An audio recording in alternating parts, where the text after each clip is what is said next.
সারাদিনে একজন বাচ্চার কতটুকু সময় খেলাধুলা করা উচিত? আমরা জানি খেলাধুলা স্বাস্থ্যের জন্য অত্যন্ত উপকারী। কিন্তু একজন বাচ্চা সারাদিনে কতটুকু সময় খেলাধুলা করবে?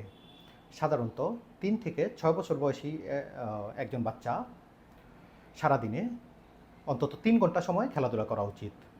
তাহলে এই বাচ্চা কোন ধরনের খেলাধুলা করবে? এ বাচ্চা ওর পছন্দ মতো দৌড়ানো, লাফানো অথবা পার্কে স্লাইডিং করতে পারবে।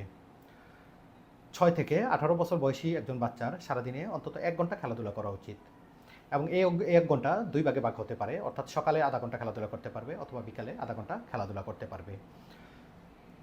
এখন ৬ থেকে ১৮ বছর বয়সী একজন বাচ্চা কোন ধরনের খেলাধুলা করবে? ও ওর পছন্দ মতো সুইমিং, রানিং, ফুটবল, ক্রিকেট যেকোনো ধরনের খেলাধুলা করতে পারবে। আজকের ভিডিওটি যদি আপনাদের কাছে ইনফরমেটিভ মনে হয় তাহলে আমার Facebook page, YouTube channel subscribe করে পাশে থাকবেন এবং লাইক, কমেন্ট করে শেয়ার করবেন। ধন্যবাদ।